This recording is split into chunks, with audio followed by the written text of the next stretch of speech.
आजच्या मरणासाठी आपण काढणार आहोत लोकांचं शुभवर्तमान याचा 13वा अध्याय आणि 31 ते 33. कोणीतरी कृपा करून वाचा.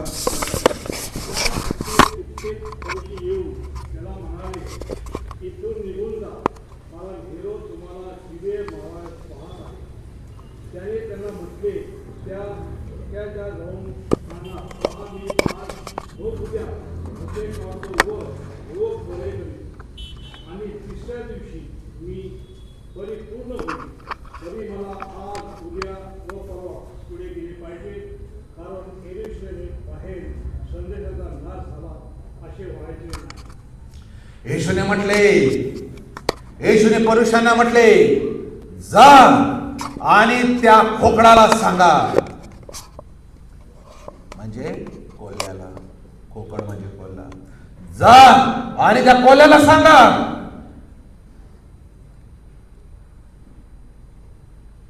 परुषे येशूकडे, येशूने त्याचं कार्य पुढे जाऊन करू नये, त्याला करता येऊ नये म्हणून हेरोदाची भीती दाखवित आहे. तुला जीवे मारण्यात येईल असं भय येशूला दाखवत असताना येशूचं स्टेटमेंट बघा, जाऊन त्या कोल्ह्याला सांगा.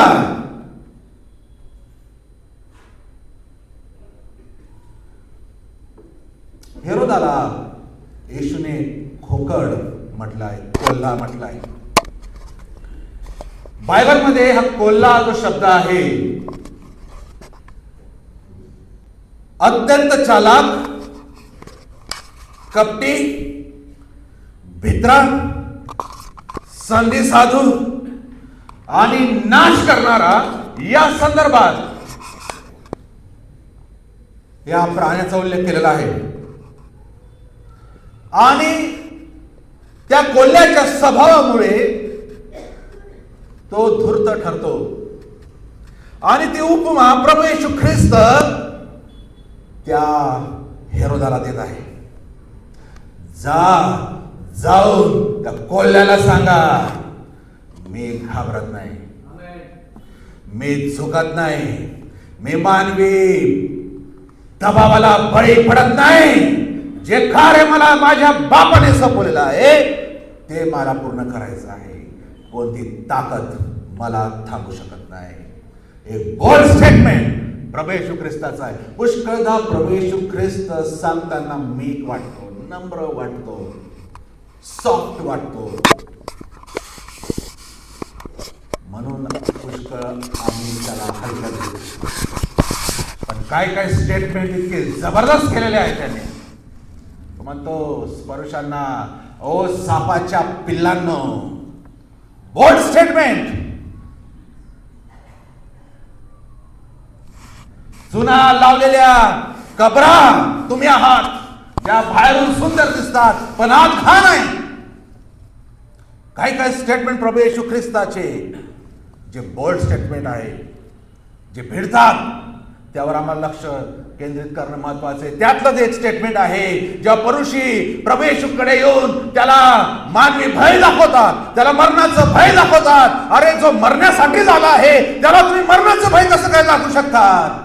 येशू घाबरला नाही, येशू झुकला नाही, उलट तो म्हणतो, जाऊन त्या कोल्ह्याला सांगा. गीतरत्नाचं पुस्तक 2रा अध्याय आणि 15वे वचन. गीतरत्न 2 आणि 15. इथं लिहिलं आहे,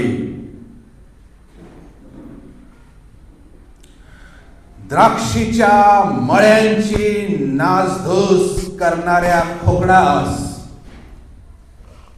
आपल्याला मिळालं का? गीतरत्न 2 आणि 15.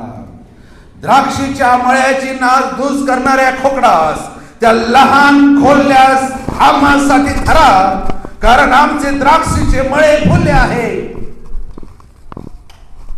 या लहान खोल्यांना पकडा. लिटरली तिथे शब्द जो वापरलेला आहे, लहान कोल्ह्याला आमच्यासाठी धरा. अशी कोणती गरज आज पडलेली आहे की ह्या खोकड्यांना, या लहान कोल्ह्यांना धरण्यासाठी, पकडण्यासाठी सांगितलेलं आहे? कोण आहे हे लहान कोल्हे? आम्हाला पाहावं लागेल. आज हा आमचा ख्रिस्ती समाज मुठीवर असला तरी पण आम्हाला नष्ट करण्यासाठी, आमची दानादान करण्यासाठी, आमची पांगापांग करण्यासाठी हे खोल्ले आहेच. आणि वेळीच आम्हाला आयडेंटिफाय करावं लागेल, वेळीच आम्हाला यांना ओळखावं लागेल, वेळीच आम्हाला यांना पकडावं लागेल, वेळीच यांना आम्हाला ताब्यात घ्यावं लागेल. काय लिहिलं आहे गीतरत्नामध्ये? या कोल्ह्यांना का धरण्यास सांगितले? लहान कोल्हे यांना धरण्यास का सांगितलं आहे? कारण आमचे द्राक्षीचे मळे फुलले आहेत. मंडळी रूपी ही द्राक्ष बाग जे आमच्या प्रभूने लावली, आमचं रोपण इथे केलं, विविध ठिकाणून आम्हाला इथे आणून त्याने रोपलं. वेळ आली की त्यांना आता फुलं आले म्हणजे त्यांना आता फळ येणार आहेत. आणि नेमक्या त्याच वेळेस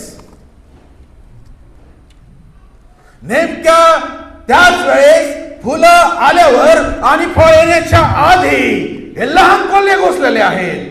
हे घुसतात आणि त्या द्राक्ष बागेला द्राक्ष येऊ नये, त्याला फळ येऊ नये म्हणून त्यांची नासधूस करतात असं लिहिलेलं आहे. आणि म्हणून त्यांना धरा, त्यांना पकडा. आम्हाला वेळ आहे अजून, काही ठिकाणी तर वेळ निघून गेलेली आहे, पण ज्यांच्यासाठी अजून आशा आहे प्रियांनो, ज्यांना एवढी समजबुद्धी आहे, आम्हाला प्रभूचा आत्मा सांगत आहे हे थ्रेट्स आम्ही ओळखा, जे नाश करतात, जे नुकसान करतात, जे द्राक्ष येऊ नये म्हणून त्या माळ्याने एवढे कष्ट घेतले, शेतीची मशागत केली, द्राक्षवेली रोपण केल्या, त्या द्राक्षवेली वाढीस तोपर्यंत त्याचं संगोपन केलं, खत पाणी त्याला दिलं, आणि आता त्याला पुन्हा आलेली असताना नेमकं त्याच वेळेस लहान कोल्हे द्राक्ष मळ्यामध्ये घुसलेले आहे. आज प्रभू त्याच्या आत्म्याद्वारे आम्हा केवळ आपल्याच मंडळीला नाही, पण जेवढे आमच्या मंडळी आहेत, जेवढे द्राक्ष बागा आहेत, आम्हाला तो सांगू इच्छित आहे, आम्हाला ह्याकडे लक्ष द्यावं लागेल. डोळे झाकून चालणार नाही. हे थ्रेड्स आम्हाला पकडावे लागतील, हे लहान कोल्हे आम्हाला पकडावे लागतील. त्यामुळेच आम्ही आमच्या द्राक्षमळ्यांचे संरक्षण करू शकेल. आणि जबाबदारी, जसं मी काल बोललो, फक्त पालकांची, उपदेशकांची आणि फक्त काही पण कमिटीची आणि काही लोकांची आणि काही पुढाऱ्यांचीच नाही, प्रत्येकाची आहे. आम्हाला ह्या द्राक्ष बागेचं रक्षण करायचं आहे. हे लहान कोल्हे आम्हाला पकडावेच लागणार आहे, अन्यथा काही खैर नाही. द्राक्ष बागा उद्ध्वस्त, द्राक्षाच्या बागा उद्ध्वस्त, त्यांची नासधूस कोण करत आहे? आज मंडळांमध्ये आम्हाला पाहावं लागेल. एशियाचं पुस्तक, याचा 5वा अध्याय, आम्ही मुद्दाम काही वचन आज वाचण्यात आहोत. एशिया 5:1-7.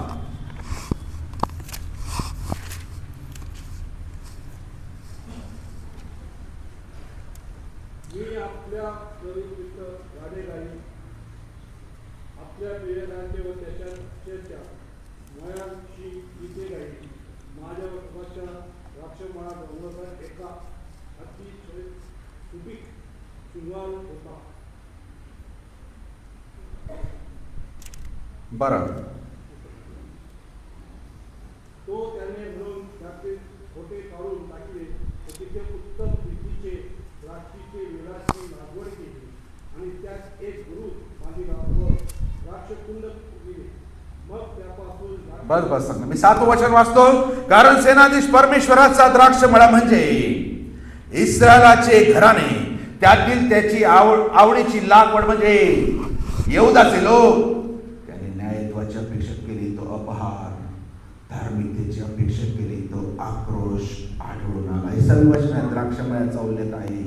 आणि परमेश्वर म्हणतो, शेवटले वचन जे आहे म्हणजे 7व्या वचनाचा शेवटला भाग परमेश्वर म्हणतो, त्याने म्हणजे परमेश्वराने यांच्याकडून, या द्राक्ष बागेकडून, या वेलीकडून त्याने न्यायत्वाची अपेक्षा केली तो अपहार, आणि धार्मिकतेची अपेक्षा केली तर आक्रोश. न्यायत्वाची अपेक्षा, त्याने न्यायाची अपेक्षा केली पण त्याला आक्रोश, अपहार त्याला तिथे मिळाला. अपहार हा जो शब्द आहे आम्हाला तो विविध भाषांतरात आपण घरी जाऊन तो वाचू शकता. म्हणजे त्याने न्यायाची अपेक्षा केली पण त्याला त्या ठिकाणी काय दिसला? जुलूम दिसला. त्या ठिकाणी परमेश्वराला अन्याय दिसला, भ्रष्टाचार दिसला, गरिबांवर अत्याचार दिसला, निष्पासांचा आक्रोश, रक्तपात, रडण्याचा आवाज दिसला. लोक बाहेरून फक्त धार्मिक दिसतात, आतून रिकामी आहे असे त्याला दिसले. त्याने न्यायाची अपेक्षा केली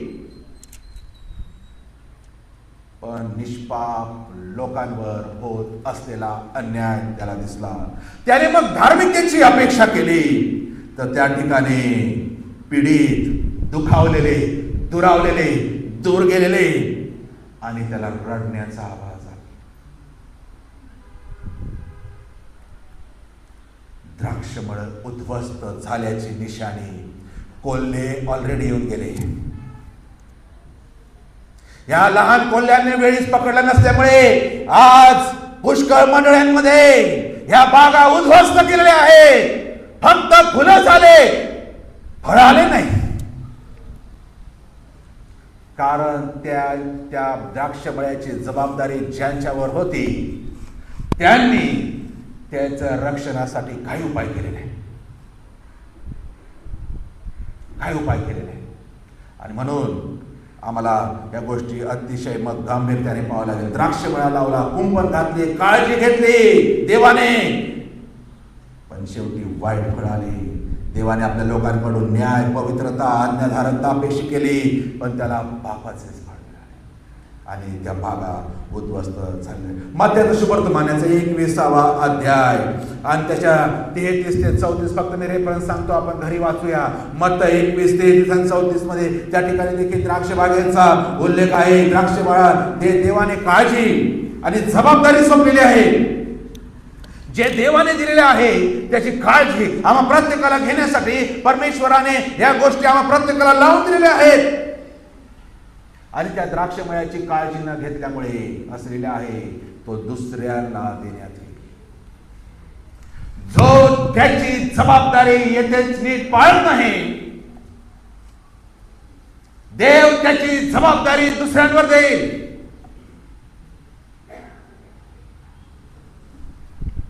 आणि इतर जबाबदाऱ्यांपेक्षाही देवाच्या राज्याची जबाबदारी हाताळत असताना आम्हाला तर अधिक दक्षता घेणं गरजेचं आहे. कारण कोणाच्या तरी आत्म्याच्या जीवनाचा आणि मरणाचा प्रश्न आहे. लाईफ अँड डेथ मॅटर्स आहेत. आणि म्हणून प्रत्येक प्रभुवारी, प्रत्येक मीटिंगच्या वेळेस, प्रत्येक चर्चा कार्यामध्ये आम्हाला अतिशय दक्षतेने काम करावं लागणार आहे. नाहीतर द्राक्षमळा देव दुसऱ्याच्या स्वाधीन करू. एवढे वर्ष आम्ही इथे आहोत पण आम्ही आमची जबाबदारी पूर्ण करू शकत नसेल. देव उपटून फेकून पण देतो मुळासकट आणि दुसरे कलम आणून तिथे लावेल. देवाने अपेक्षा केली 100 वर्ष आम्ही इथे यावं, आमच्या कुटुंबाने निशी यावं, आमच्या लेकरांनी इथे यावं, आमच्या वडीलधाऱ्यांनी इथे यावं, आमच्या बरोबर आम्ही काल जसं बोललो, आमचे मित्र, आमच्या मैत्रिणी, आमचे आप्तजन यांना पण इथे आणावं. 2 शब्द ते ऐकतील, न जाणो प्रभू त्यांच्या आत्म्याला स्पर्श करे, न जाणो ते देवाच्या राज्यात येऊ शकतील. पण आजवर आम्ही असं केलं नसल्यामुळे हे संधी जर देव दुसऱ्याला देऊ दे, मग अत्यंत वाईट गोष्टी होणार आहे. स्तोत्र 80:8-16 मध्ये आम्ही बघतो. स्तोत्र 80:8-16. लवकर काही वचनं आम्ही पाहणार आहोत. मला भरपूर गोष्टी काही कव्हर करायच्या आहेत आणि मी वेळेची मर्यादा देखील जाणून आहे. स्तोत्र 80:8-16 जर आम्ही त्याच्यामध्ये पूर्ण जर वाचलं तर कशा रीतीने प्रभूने हा जो द्राक्षवेल आहे कुठून राज्या वेगवेगळ्या राष्ट्रातून आणून ते तिथे लावलेला आहे आणि कशा रीतीने तेथे रानडुकरांनी नासधूस केलेली आहे आणि जीवजंतू त्यावर आपला उदरनिर्वाह करत आहे. 13व्या वचनात लिहिलेलं आहे. आणि म्हणून देव तिथे म्हणतो तू मागे फिर. तो म्हणतो, देवाला म्हणतो मागे फिर, स्वर्गातून दृष्टी लावून पहा, या द्राक्षवेलाचे संगोपन कर. जे रोप तो आपल्या उजव्या हाताने लावले, जी शाखा तो आपल्या स्वतःसाठी मजबूत केली, तिथे संगोपन कर. ती अग्नीने जळाली आहे, ती तोडलेली आहे. आणि या सर्व गोष्टी आम्ही बघतो. त्या ठिकाणी देवाने द्राक्षवेल लावला पण तो तोडला गेला, कारण लोक अवज्ञा करीत राहिले. द्राक्षवेल म्हणजे आशीर्वाद आणि अवज्ञा म्हणजे शिक्षा. आम्हाला आशीर्वादासाठी प्रभूने बोलवलेला आहे, पण आम्ही आशीर्वाद घेता घेता पुष्कळ आम्ही शापाचेच भागीदार पुष्कळ होऊन जातो. कारण देवाची आज्ञा पाळणे आमचं फर्स्ट प्रायोरिटी आमची असेल. आणि म्हणून देवाच्या आज्ञा पाळल्याने त्याला जसा संतोष होतो तसा दुसऱ्या कशाने होत नाही. यज्ञापेक्षा आज्ञा पाळणं बरं, देवाचं वचन आम्हाला सांगतं. आणि म्हणून देवाची आज्ञा आहे त्याच्या पवित्र वारी आम्ही त्याच्यासाठी, त्याच्या सन्मानासाठी त्याच्या मंदिरी असावं, हे आमची आज्ञा आहे. दिवसभर पूर्ण पवित्र वार. कधी दिवसाच्या उगवतीपासून दिवसाच्या मावळतीपर्यंत पूर्ण हे 2 आणि 3 तास नाही. ठीक आहे, आपला लिमिट आहे 4 तास आहे, पण आपण जेव्हा आपल्या घरी असतो, इतर ठिकाणी असतो, आम्ही तो पवित्र वाराचं, देवाचं स्मरण, त्याचं पावित्र्य आम्ही जपणे. असं नाही केलं तर देव त्या द्राक्ष बागा स्वतः पण उद्ध्वस्त करून टाकतो असं लिहिलं आहे स्तोत्रांशी. खूप कठीण ती गोष्ट ठरणार आहे. नीतिसूत्र आहे 24वा अध्याय 30-34. नीती 24 30-34 मध्ये लिहिलं आहे. एकदा मी आळशाच्या शेताकडून बुद्धिहीनाच्या द्राक्षमळ्या जवळून जात होतो. तो काटकेऱ्यांनी भरून गेला. त्याची जमीन खास कोयरीने व्यापली आहे व त्याची दगडी भिंत कोसळली आहे असे मला आढळले. ते मी पाहिले, त्याचा विचार केला आणि ते पाहून मी बोध घेतला. आणखी थोडीशी झोप घेतो, आणखी थोडीशी डुलकी घेतो, हातुराशी धरून जरा निसतो, असे म्हणत जाशील तर दारिद्र्य तुला दरोडेखोराप्रमाणे, गरिबी तुला हत्यारबंद माणसाप्रमाणे गाठेल. शल्मोन म्हणतो, एकदा मी आळशाच्या शेताजवळून आणि बुद्धिहीनाच्या द्राक्ष मळ्याकडून जवळून जात होतो. बुद्धिहीन का बुद्धिहीन आहे? कारण जो द्राक्ष मळा, जे शेत त्याला दिलेलं आहे, त्या ठिकाणी आता द्राक्षवेली नाही, द्राक्ष नाही, त्या ठिकाणी खास कोयरी आहे. विषारी त्रासदायक देणारी वनस्पती तिथे उपजवली आहे. ती उपजवायला काय पेरावं लागत नाही, मशागत करायला लागत नाही, आपोआप येते, रेडीमेड तिथे असतेच. आम्ही दुर्लक्ष करतो, आम्ही जर आळशी राहतो तर ह्या गोष्टी आपोआप उपजवेल. आमच्या मंडळांमध्ये, या द्राक्षमळ्यामध्ये जिथे आम्हाला मशागत नेहमी करायची आहे, आमच्या वेलींचं संगोपन नेहमी करायचं आहे, तिचे कुंपण सुरक्षित आहे की नाही, इथे असं लिहिलं आहे की त्याची दगडी भिंत कोसळली आहे. म्हणजे जे आम्ही रिस्पॉन्सिबल आहोत या मळ्यासाठी, आम्ही इतके आळशी आहोत. आता इतके बेजबाबदार जाऊन आमच्या भिंती पडल्या, आमचे संरक्षणाचे ठिकाणं पडले, आम्ही काहीच करत नाही आहोत. डोक्याशी उशाशी हात घेऊन झोपतो.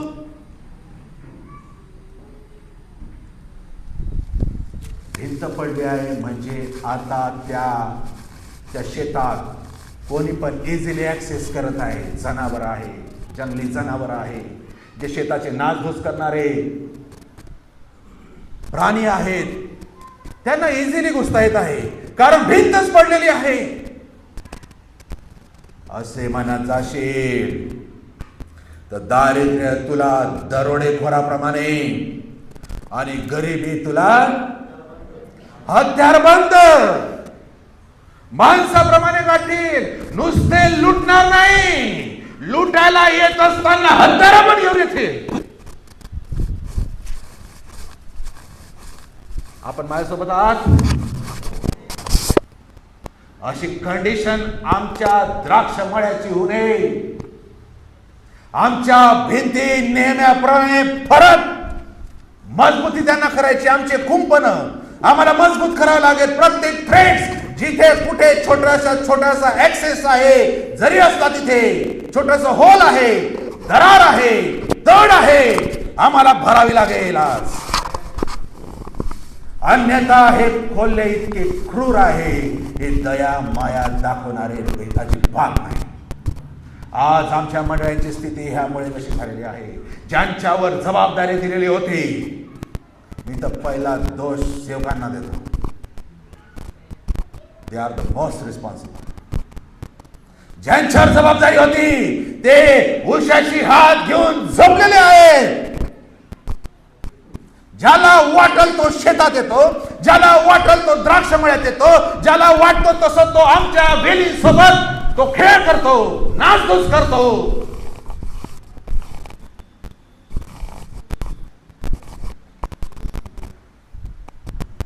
देव काय अपेक्षा करतो? चांगल्या फळांची, पश्चातापी जीवनाची, पवित्र जीवनाची, त्याला समर्पित जीवनाची. हे आहे द्राक्ष, हे आहे फळ.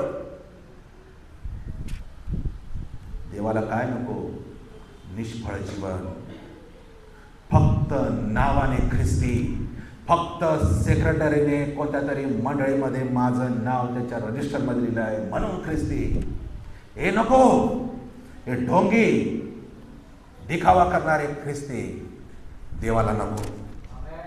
आणि म्हणून आम्हाला सावध राहणं अत्यंत गरजेचं आहे. दुसरी गोष्ट आहे, जेव्हा तो म्हणतो लहान कोल्हे पकडा, आम्हाला एक कोल्हे पकडावे लागतील. एचकेलाचं पुस्तक याचा 13वा अध्याय, एचकेल 13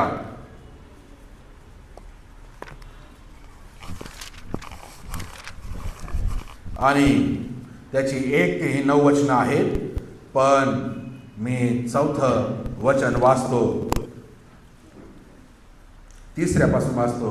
प्रभू परमेश्वर म्हणतो, जे मूर्ख संदेष्टे दृष्टांत पाहिल्या वाचून आपल्याच मनातील संदेश देतात, ते हाय हाय करो.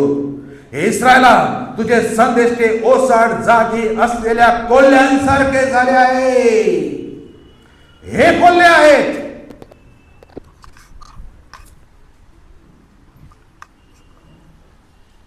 हे कोल्हे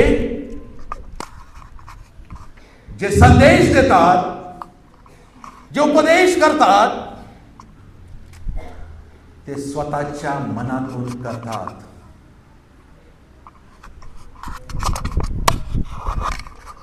लोकांना बरं वाटावं म्हणून करतात.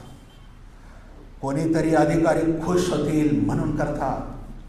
कोणीतरी माझी ट्रान्सफर करू नये म्हणून करतात. कोणीतरी मला 500 रुपये 1000 रुपये देतो म्हणून करतात. मग तो किती पापात राहो, मी कधीच बोट दाखवू शकत नाही. मी विकलेला आहे आणि त्यांना सक्त वारणी दिलेले आहे पवित्र शास्त्रामध्ये.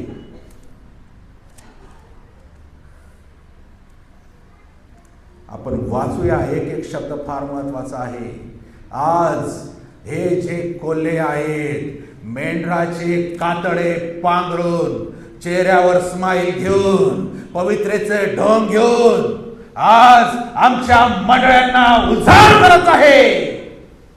आम्हाला शोधावे लागेल, आम्हाला धरावे लागेल, आम्हाला पकडावे लागेल.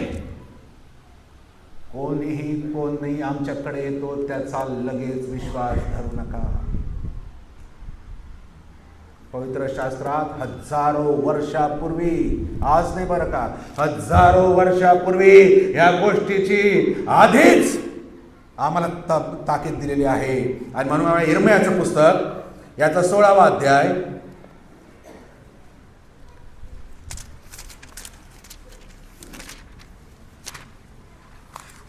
प्रत्येक या ठिकाणी उपस्थित व्यक्तीला माझी विनंती असेल, आपल्या पवित्र शास्त्रामध्ये आपण लक्ष द्या. यिर्मयाचं 23वा अध्याय, यिर्मयाचं पुस्तक 23वा अध्याय आपल्याला मिळाला असेल. लक्ष द्या, एक याच्यावर लक्ष द्या.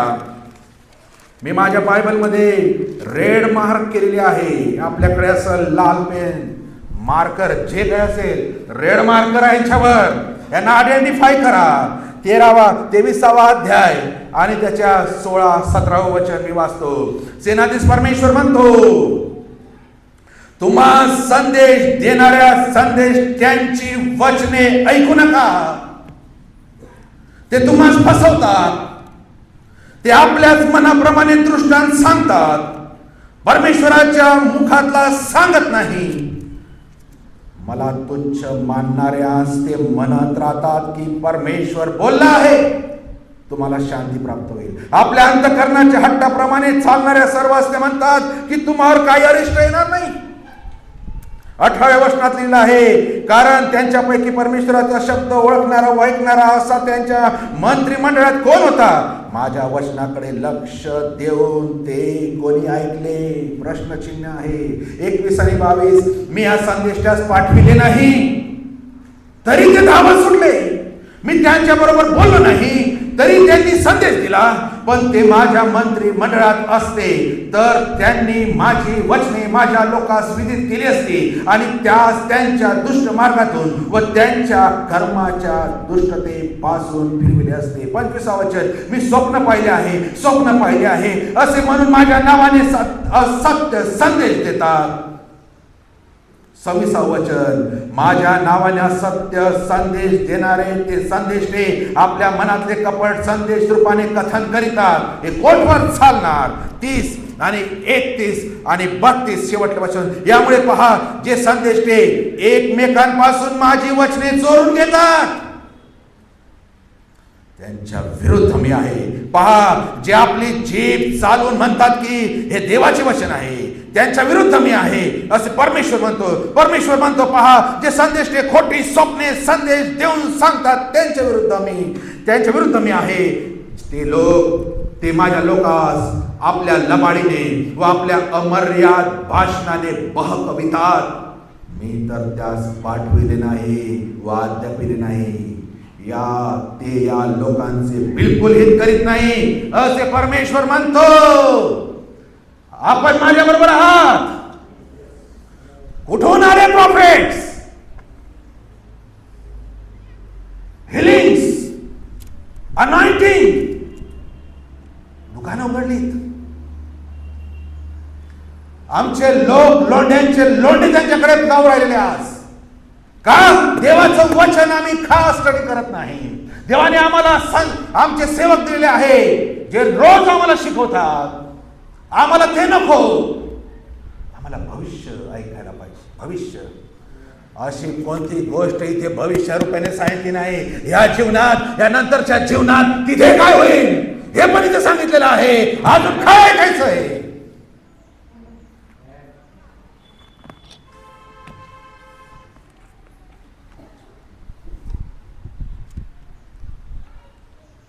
आणि लोक त्यांना आज फक्त गोड गोड ऐकायला पाहिजे. वाचूया यशाया 30 आणि 10. मी माझ्या मनाचं सांगत नाही, तुम्हाला याच्यातून सांगतो पवित्र शास्त्रातून. 30 आणि 10 मध्ये लिहिलं आहे,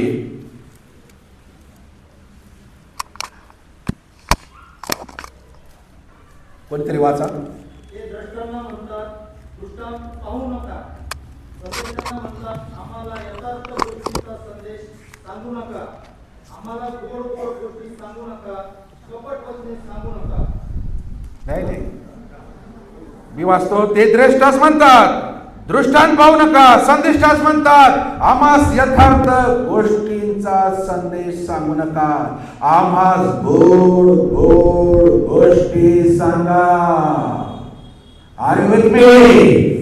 आम्हाला गोड गोड गोष्टी सांगा, कपट वचने सांगा, पश्चातापाची गोष्ट सांगू नका, आम्हाला आमचे पाप दाखवू नका, आम्हाला गोड गोड सांगा. आशीर्वादांविषयी सांगा हो बाळासाहेब, आमच्या विषयी भविष्य सांगा, पुढे काय होणार आहे, कोणते आशीर्वाद पुढे ठेवले आहे, आरोग्याविषयी सांगा, प्रगतीविषयी सांगा, यशाविषयी सांगा, भरभराटीविषयी सांगा, आमचे नाव मोठे होईल असं काही सांगा. हजारो वर्षापूर्वी यशाला ग्रंथ सांगितला, ते लोक तेच आहे जे आज आहेत, किंबहुना आज वाढ झाली त्यांच्या.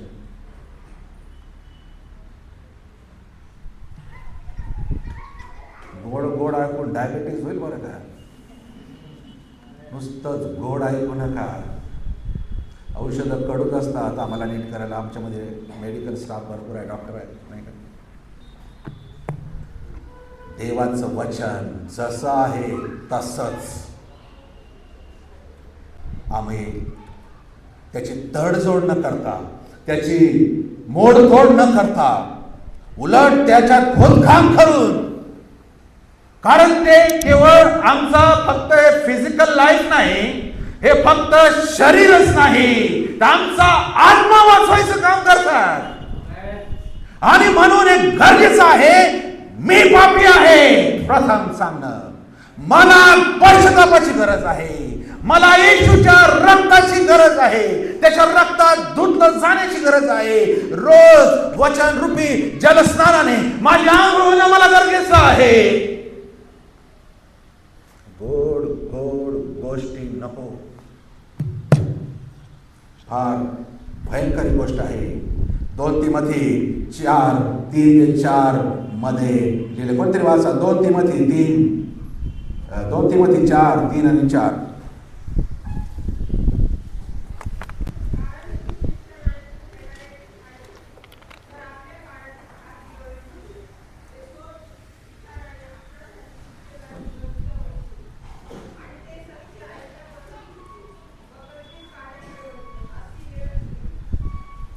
कान सुखवणारे शिक्षक किंवा शिक्षक लोकांना हवे आहे.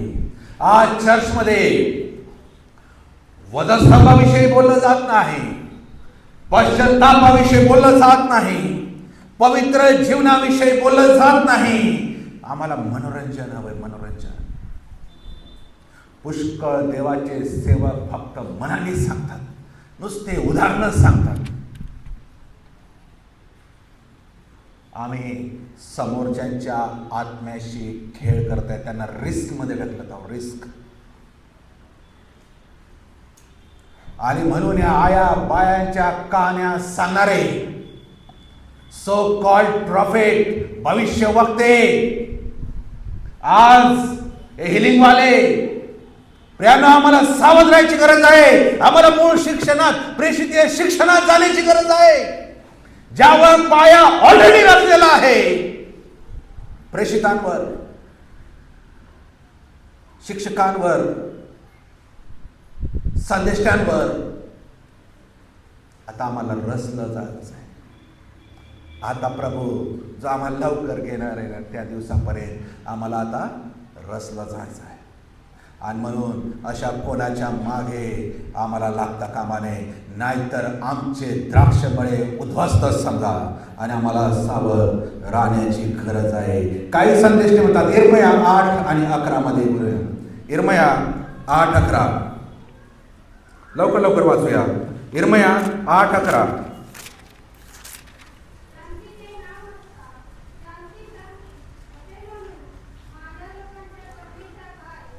शांतीचे नाव नसता शांती शांती असे म्हणतात. जेव्हा लोक पापात आहे तेव्हा देवाचे लोक सेवक म्हणतात, नो प्रॉब्लेम, सर्व ठीक आहे, इट्स ओके, आम्ही सर्व चुकणारे आहोत, देव क्षमा करतो, इट्स ओके. म्हणजे लोक पापात आहे, आम्ही पाहत आहोत, आम्ही जाणत आहोत आणि त्यांना आम्ही शांती शांती सांगतो, शांतीच्या गोष्टी सांगतो. नाही, all is well, no problem, चालू द्या.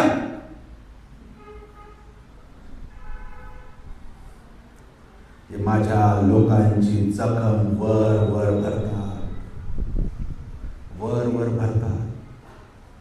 कारण त्यांना माहिती आहे थोड्या दिवसांनी मी जे नसेल, कसा तरी टाइमपास करून निघून जा. एखाद्याच्या पापाविषयी बोललं तर ते माझ्या अंगाशी येईल. म्हणून आज देवाचे सेवक निर्भय नाहीत. आज देवाचे सेवक अत्यंत प्रेशर खाली आहे, अत्यंत प्रेशर खाली. त्यांना इच्छा असून सुद्धा ते बोलू शकत नाही.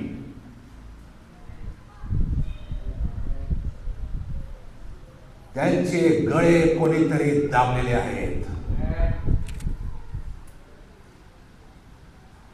आम्हाला त्यांनाही सोडवावं लागेल.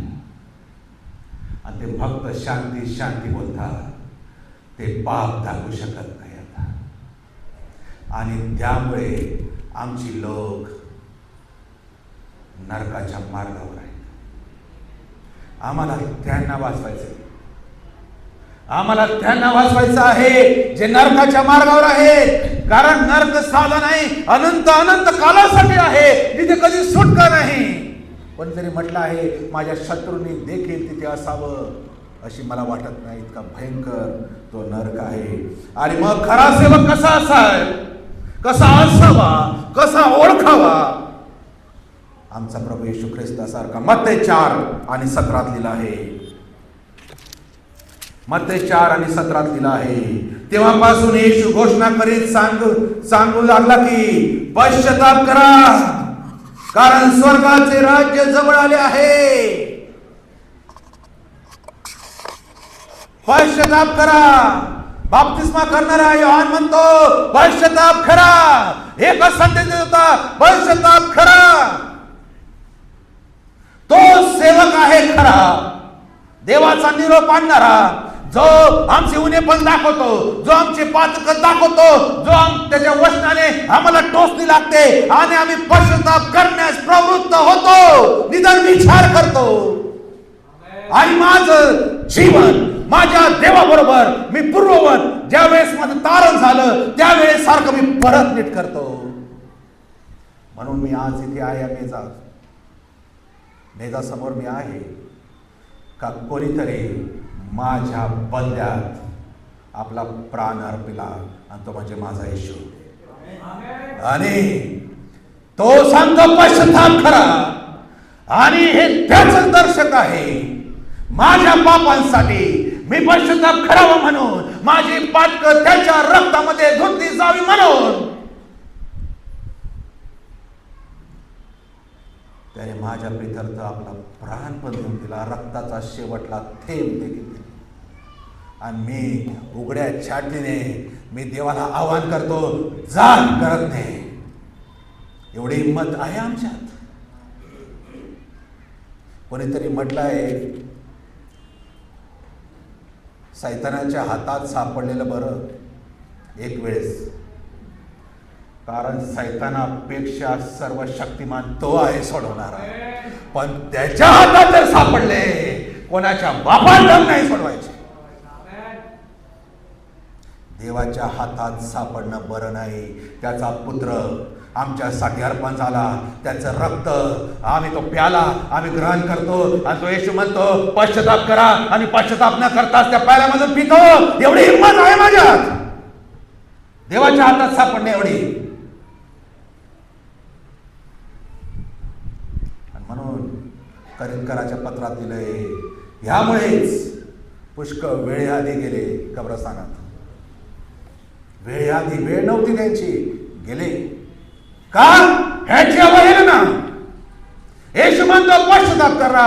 बॅप्तिस्मा करणारा योहान म्हणतो पश्चाताप करा. आपल्याला आज ठरवायचं आहे कोणता उपदेश आम्ही ऐकणार, गोड गोड शब्दांचा का पश्चातापाचा. कारण पश्चातापाशिवाय जीवन बदलत नाही, पवित्रता नाही, उद्धार नाही. निर्णय आपल्या हातामध्ये आज आहे.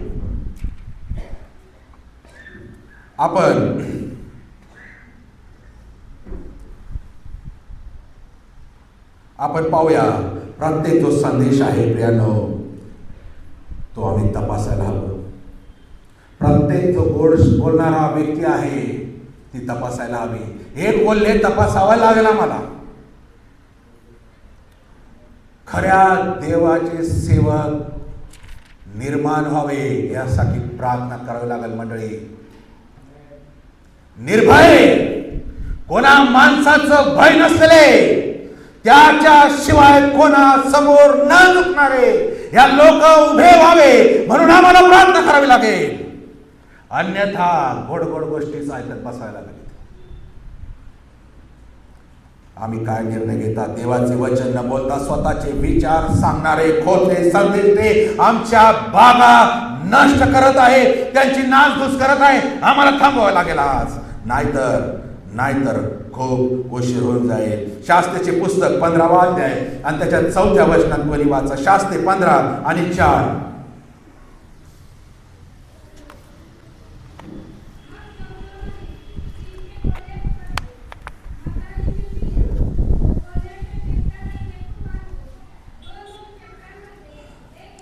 मग शमशोनाने 300 कोल्हे पकडले.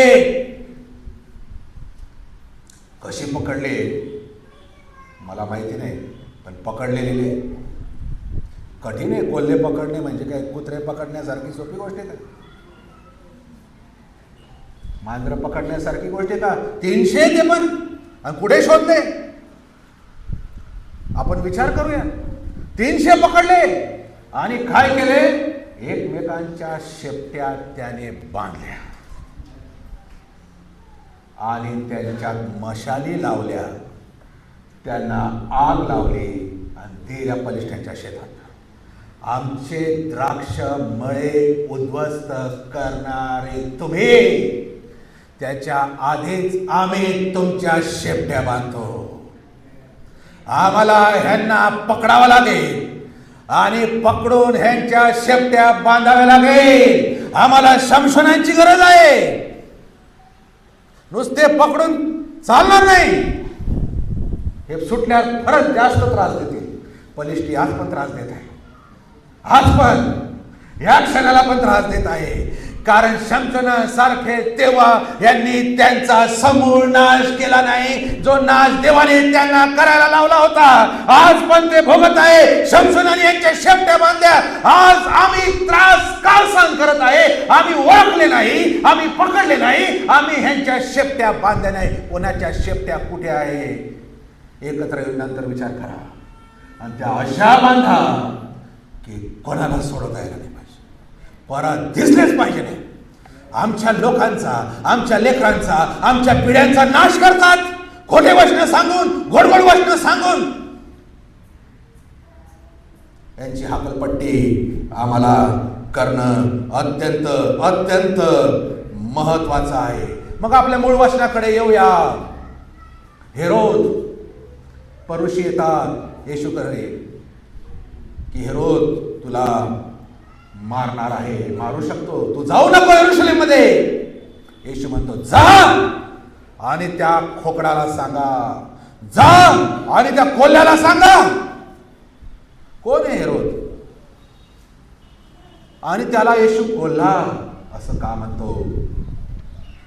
हा हेरोद तोच आहे येशूच्या आधी बाप्तिस्मा करणारा योहान. येशू सारखा स्ट्रेट फॉरवर्ड होता. डायरेक्ट बोलायचा तो लोकांना, असं मिक्स करून गुळगुळीत भेसळ करून बोलत नव्हता, स्ट्रेट. आणि तो हेरोदाला म्हणतो तू तुझ्या भावाची बायको ठेवली. तो राजा आहे, त्याच्यासमोर बोलणं म्हणजे जीवाशी जाणं परवा करत नाही. उद्या मारत असाल आज मार. आणि त्याच्या बायकोने षडयंत्र केलं आणि ह्याचं शीश कापून प्लेटमध्ये सजून आणलं आणि येशूला ते धमकी देतात, तू जाऊ नको, हेरोद तुला मारेल. आणि धमकी खरी देखील आहे. जर आपण वरवर पाहिले तर हेरोद जर बाप्तिस्मा करणारा योहानाला मारू शकतो, येशूचे तर दुश्मनच दुश्मन, शत्रू आहे, याला तो नक्कीच मारणार.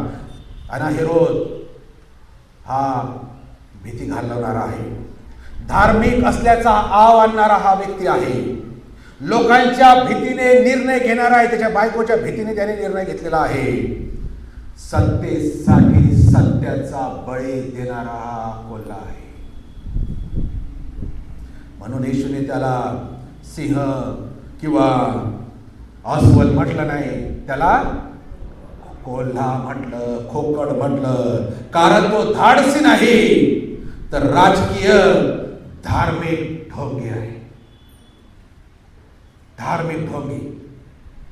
आणि येशूचा संदेश येशू पुढे म्हणतो, माझे कार्य कोणी थांबू शकत नाही. आज उद्या मी माझे काम करेन, तिसऱ्या दिवशी ते पूर्ण होईल असं येशू म्हणतो. धमक्या मला थांबू शकत नाही, सत्ता मला घाबरू शकत नाही, राजकारण देवाच्या योजनेवर भारी पडू शकत नाही. जे देवपित्याने मला कार्य सोपवलं आहे, म्हणजे माझा वधस्तंभ आता पुढे आहे, त्याकडेच मला जायचं आहे. हा हेरोद, हा कोण मला घाबरू शकत नाही. राजकीय दबाव मला झुकवू शकत नाही. आणि प्रेषित 4 आणि 19 मध्ये लिहिलं आहे, मनुष्याच्या मायकापेक्षा देवाचं ऐकलं नाही का कधी चांगलं आहे. आजच्या चर्चमध्ये कोल्हे कोण आहेत? मी फक्त इथे उपदेश देत आहे म्हणून कोणाकोणाला टार्गेट करत नाही. मी जनरल सांगत आहे, आपल्या चर्चेसमध्ये हे कोल्हे कोण आहे आम्हाला ओळखावे लागतील. हेरोद मेला, पण त्याची वृत्ती आज जिवंत आहे, त्याचा स्वभाव आजही जिवंत आहे, कारण तो सैतानी स्वभाव होता. आजचे कोल्हे हे नामधारी ख्रिस्ती लोक आहे, बाहेर ख्रिस्ती आहे, आत जगिक आहे. म्हणजे दुटप्पी जीवन जगणारे, कधीही कोणाला धोका देणारे. जसं यहुदाने येशूला धोका दिला, येशूच्या सानिध्यात राहून, येशूच्या जवळ राहून, येशूचा मुका घेऊन. हे कधी धोका देऊ शकतात? हे कोल्हे आहेत. 2 सत्तेची भूक असलेले नेते कोल्हे आहेत. सत्तेसाठी घाई करतील. आम्हाला सावध राहावं लागेल. पश्चातापा विना उपासना करणारे लोक कोल्हे आहेत, लहान कोल्हे आहेत. लोकप्रियतेसाठी सत्य बदलणारे आम्ही सेवक कोल्हे आहेत. सत्य बदलणारे कोल्हे आहेत. आम्हाला शोधावं लागेल. 2 तिमोथी 3 आणि 5 मध्ये आहे, भक्तीचे बाह्य रूप आहे पण तिची शक्ती नाकारलेली आहे. फक्त वरवर दिसत आहे, आत वेगळंच काय. आम्हाला नामधारी जे ख्रिश्चन त्यांना गंभीर इशारा आहे. आम्हा सर्वांना गंभीर इशारा आहे. आम्ही चर्चला येतो, वधस्तंभ उचलत नाही. येशू म्हणतो, आपापला वापी काय करा, वधस्तंभ उचला. त्यांनी तर केलं, मी करतो. मी चर्चला येतो, वधस्तंभ उचलत नाही. बायबल हातात आहे, पण त्याच्या आज्ञा पाळत नाही. किती शोकांकित आहे. ज्या आज्ञा मी उचलून चालतो त्या पाळत नाही. आणि उपासना ओठांवर आहे पण जीवनात पवित्रता नाही. फक्त गीत गातो पण पवित्रता नाही. विसंगती पहा. किती आहे. आणि म्हणून मग 15:8 मधील आहे, हे लोक मोठ्यांनी मला मान देतात पण त्यांचे हृदय माझ्यापासून दूर आहे. असे जीवन जगणं म्हणजे कोल्ह्यासारखं जीवन जगणं आहे. आणि येशू त्यांना स्पष्ट सांगतो, जा त्या कोल्ह्यांना सांगा.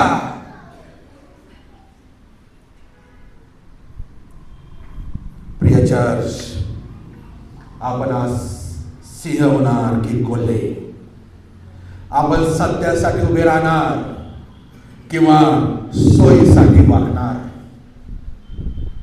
आम्ही सत्यासाठी उभे राहणार, भले एकटा उभा राहो, 1000 विरोधात राहो, पण तो एकटा भारी आहे जो सत्यासाठी उभा आहे. की सोयीसाठी झुकणार? ख्रिस्ती लोक देवाशिवाय कुठे झुकू शकत नाही. नम्रता आहे पण सैताना पुढे झुकत नाही, त्याच्या कुयुक्त्यांपुढे झुकू शकत नाही. आणि म्हणून प्रगटीकरण 3 आणि 16 लिहिलं आहे, तू कोमट आहेस, ना तू उष्ण आहेस ना तू शीत आहेस, तू कोमट आहे, म्हणून मी तुला माझ्या तोंडातून ओकणार. एक तर उष्ण राहा, एक तर शीत राहा, कोमट जीवन जगणारे ख्रिस्ती कोल्हे आहेत. क्षमा करा, पण जर एखादा स्वभाव माझ्या तसा आहे प्रियानो, मला आज त्याचं अवलोकन करणं गरजेचं आहे. आणि पौरुष येशूकडे आले, असं दाखवत होते की त्यांना येशूची फार काळजी आहे. सामान्यतः पाहिलं पवित्र शास्त्रामध्ये ते पौरुष येशूचे शत्रू आहे. त्याला कुठेतरी धरून द्यावं, काहीतरी बोलण्यात त्याला पकडावं, ह्याच कारणाने ते येशूच्या जवळ येत होते, त्याच्या मागे फिरत होते. ते मित्रासारखे बोलत होते पण ते मित्र नव्हते. आणि ते येशूला यरूशलेम जाण्यापासून रोखू इच्छित होते. किती खतरनाक कॉम्बिनेशन आहे बघा इथे. हे धार्मिक त्याचे प्रतिनिधी करणारे परुषी आणि हेरोद हा राजकीय प्रतिनिधी, म्हणजे कॉम्बिनेशन कसं आहे, धार्मिक अधिक राजकीय, दोघं जोडून येशूकडे आलेले. त्याला भीती घालवत आहे. ते येशूचं कार्य पुढे थांबवण्याचा प्रयत्न करत आहे. नीतिसूत्र 29 आणि 25 मध्ये लिहिलं आहे, मनुष्याची भीती सापळा आहे. मनुष्याची भीती सापळा आहे. हेरोद तुला मारू इच्छितो, धमकीचं शस्त्र परुषी येशू विरुद्ध उघडतात. मुद्दा हा नाही हेरोद काय करू शकतो, मुद्दा हा आहे देवाची योजना काय आहे. कोण काय करेल मला परवा नाही, मुद्दा हा आहे मी देवाची इच्छा आणि योजना मी पूर्ण करतो की नाही. आणि म्हणून योहान 10 आणि 18 लिहिलं आहे, माझा प्राण कोणी घेत नाही, मी तो स्वतः देतो. आणि वेळ आली, येशू मरू शकत नव्हता, कारण ज्या कामगिरीसाठी तो आला होता, म्हणजे वधस्तंभावरचं मरण सर्व जगासाठी, ते केल्याच्या आधी पुष्कळदा त्याला धोडमार करायला, कडेवरून लोटायला काढलं लोकांनी, पण तिथून तो बरोबर निभावला. आणि म्हणून परुषी येशूकडून म्हणाले, निघून जा, कारण हेरोद तुला मारू इच्छित आहे. देवाच्या भीतीचे काम, भीतीने देवाचं काम होत नाही. देवाचे सेवक, देवाचे लोक भित्रे नाहीत. कोणाच्या धमक्यांना भेद नाही. आणि म्हणून स्वर्गात जाणाऱ्यांची लिस्ट जी प्रकटीकरणात आहे ना, त्याच्यामध्ये काय, भित्रे स्वर्गाच्या राज्यात जाणार नाही. आणि म्हणून ख्रिस्ती लोक रक्तसाक्षी होऊन गेले, हो झुकले नाही, कारण ते भीत नाही. भीतात फक्त भय बाळगतात, ते फक्त पवित्र देवाचे बाळगतात. आमेन. आणि जो भित्र आहे त्याला हे कोल्हे कसे पळवतात बघा तुम्ही जगामध्ये. आणि म्हणून तो परुषी म्हणाले, निघून जा, नाहीतर मरशील. धमकी, दडपण, भीती निर्माण करणारे येशूने उत्तर दिले, मी आज व उद्या माझे काम करेल, मला माझा मार्ग पूर्ण करावाच लागेल. येशूने भीतीने थांबला नाही. हेरोदाचं भय त्याने मानलं नाही. देवाची इच्छा त्याने महत्वाची ठरवली. आणि आम्ही बघतो, जे लोक भीत नाही, जे लोक घाबरत नाही, ते सिंहासारखे असतात. दानिएलाला त्याने प्रार्थना करू नये म्हणून त्याला सिंहाच्या गुहेत टाकण्याची धमकी मिळाली. ती धमकी मिळाली तरी तो आपल्या खिडक्या उघड्या घेऊन प्रार्थना करत होता. दानिएल आणि प्रेषित पाऊल त्याला मारहाण झाली, तुरुंगात टाकण्यात आलं, धमक्या दिल्या. तरी प्रेषित 21:12-13 मध्ये म्हणतो, मी प्रभू येशूसाठी प्राणही देण्यास तयार आहे. तुम्ही धमक्या देतात, मी जीव पण द्यायला तयार आहे.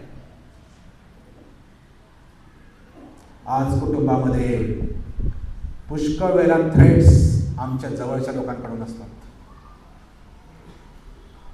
आम्ही जर जास्त भक्ती करू लागलो, आराधना करू लागतो, तर लोक हसतील, नाव ठेवतील, हा कोण धार्मिक चाललाय बघा.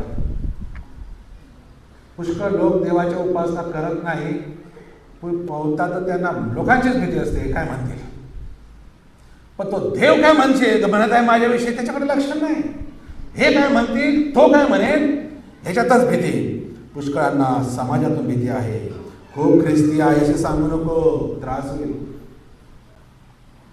मी अमुक अमुक गोष्टी करू शकत नाही, मी ख्रिस्ती आहे असे सांगू नको. एखाद्या तुझे मित्र सोडून जातील. मी तडजोड करतो, मी सांगू शकत नाही काही गोष्टी. इथे चर्च सेवेमध्ये सेवा करताना विरोध, टीका, गैरसमज, भीतीमुळे थांबू नका. कारण देव म्हणतो 41:10 मध्ये, भिवू नको, कारण मी तुझ्या बरोबर आहे. कोणी मला तसं करू नको म्हटलं तर नीट विचार करा, हे देवापासून आहे किंवा मनुष्यापासून आहे.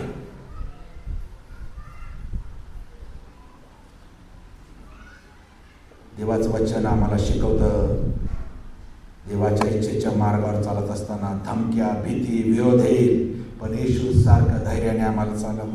मनुष्याचं भय नव्हे, तर देवाची इच्छा आमच्या जीवनात पूर्णत्वास नेणं अत्यंत महत्वाचं आहे. आणि म्हणून आज चर्चेसमध्ये प्रत्येक कोल्ह्याची वृत्ती प्रभू आमच्या समोर उघडी करत आहे.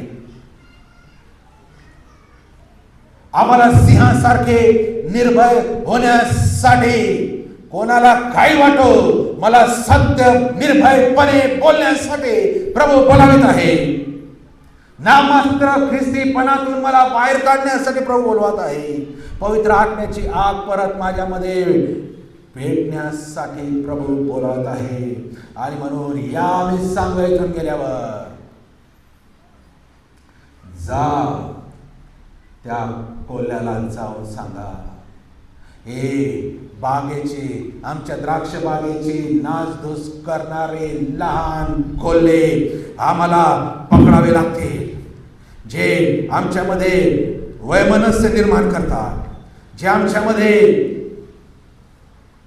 शंका निर्माण करतात, लहान लहान पाप, लहान कोल्हे म्हणजे लहान लहान पाप, ज्याला आम्ही एवढं महत्व बी देत नाही का.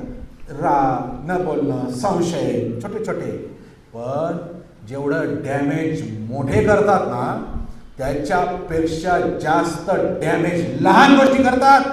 त्याच्याकडे दुर्लक्ष करून चालणार नाही. नुसते मोठे नाही, हे लहान कोल्हे पण पकडावे लागेल. आमचं व्यसन, सुरुवातीला व्यसन सुरू करतो आम्ही, नाही का, ते सुरुवात होताच आम्ही त्याला थांबवलं नाही तर त्याचं बंधनात रूपांतर होतं. पहिले मी त्याला सेवन करतो, नंतर ते मला सेवन करतो. आता मी सोडू शकत नाही. जोपर्यंत माझ्या हातात आहे ते सोडवण्याचं, तवर मला सोडावं लागल. हे लहान कोल्हे मला समजावे लागतील आणि मला ते त्यांच्यातून, माझ्या जीवनातून, माझ्या मंडळीतून, माझ्या शेतातून त्यांना हाताळलं लागेल, त्यांना बंदी आणावं लागेल. आणि म्हणून लहान कोल्हे जे काय आहे, आम्ही बघतो जगामध्ये सर्वात घातक प्राणी कोण आहे मनुष्य मारण्यासाठी, माहिती का, तो डास आहे. डासामुळे जेवढे मरतात तेवढे कोणत्याच आजारांनी मरत नाही. आज लहान जेवढा डॅमेज लहान करतात तेवढा मोठे बी करू शकत नाही. आणि म्हणून हे लहान खोल्ले आम्हाला पकडावे लागतील, यांच्या शेंढ्या बांधाव्या लागतील आणि यांच्या मशाली लावून यांना सोडावं लागेल. जा आता, अजून तुमचे कोण साधे त्यांनाही जाऊन तुम्ही नष्ट करा, त्यांना जावा. प्रियांनो, अत्यंत महत्त्वाची आणि मोठी गोष्ट आज प्रभू आमच्या समोर दाखवत आहे आणि ती म्हणजे आमच्या मंडळी आम्हाला वाचवायचं आहे. हे कुंपण, ह्या दगडी भिंती, हे सुरक्षित ठेवण्याचे जे ठिकाण आहेत ते आम्हाला त्याला मजबूती करावं लागेल. कोणीही कधी यावं काही सांगून जावं आणि आमच्याशी खेळकावे, आम्हाला गोड गोड लुभावणाऱ्या गोष्टी सांगाव्या, आम्हाला आशीर्वादाच्या गोष्टी सांगाव्या, त्याकडे आम्ही आता कान देऊ नये. अन्यथा खूप मोठा डॅमेज असून होऊन जाईल. जो आम्हाला पश्चातापाला प्रवृत्त करायला लावतो, आम्ही त्याच्याकडे, वेळ आहे, किती वेळ आहे मला माहिती नाही, येशू कधी येईल आम्हाला माहिती नाही, येशूच्या आधी माझे जीवन किती किती दिवस उरले हे मला माहिती नाही, आणि एवढ्या कमी वेळामध्ये आम्ही आहोत. आम्हाला स्वतःला, आमच्या कुटुंबाला, आमच्या लेकरं बाळांना, आमच्या समाजाला, आमच्या शहराला ह्या कोल्ह्यांपासून वाचवायला लागेल. मी म्हणतो, जेवढे बाहेरचे आमच्या समाजाचं नुकसान करत नाही ना, तेवढे आमच्या लोकांचं नुकसान त्यांनी केलेलं आहे. म्हणून बाहेरून थ्रेट्स तरी आम्हाला दिसतो, पण आतला दिसत नाही. मी काल गहू आणि निधन बोललो, समजत नाही. ते असं लिहिलं आहे, तेजोमय रूपात देवताचं रूप धारण करून देखील सैतान येतो. एखाद्या लंगड्याला चमत्कार करून बरावून गेला तरी ते लाईन लागणार नाही. पण पश्चाताप करा, या रडून सापडणार नाही. हाच फरक आहे. जर 100 वर्षाचे ख्रिस्ती आपण आहोत ना, आमचं एक गोष्ट खूप चांगली आहे माहिती का, आम्हाला कितीतरी देवाच्या लोकांनी येऊन त्याचे वचन अतिशय निचडून आम्हाला पाजलेलं आहे. पण आम्ही विसरलो. आम्ही लुभावणाऱ्या जगाकडे, ह्या कोल्ह्यांकडे आम्ही बघतो, त्यांचं रूप बघतो, त्यांची सजावट बघतो. कारण सैतान अट्रॅक्शन निर्माण करतो. अहो, अट्रॅक्शन निर्माण केल्यावर तुम्ही साधी खेळणी पण घेऊ शकणार नाही बाजारात. तर एवढ्या मोठ्या जीवन मरण्याचा प्रश्न असताना सैतान काय नाही करू शकत. इथली गर्दी तिकडे जायला किती वेळ लागते. फक्त अट्रॅक्शन, हवेला अट्रॅक्शन दिलं, गेली. लुभावणाऱ्या गोष्टींच्या मागे लागू नका. रोज मला पश्चातापाची गरज आहे, कारण मी रोज चुकतो. माझ्या विचारांनी, माझ्या कृतीने, माझ्या बोलण्याने मी चुकतो. म्हणून मला रोज गरज आहे. आणि म्हणून पश्चाताप केल्याशिवाय आम्हाला दुसरा मार्ग नाही. देवात करो, या वचनाद्वारे तो आमच्याशी अधिक आणि अधिक येणाऱ्या दिवसात बोलवतो. प्रभू परमेश्वराचे मनापासून आभार मानतो.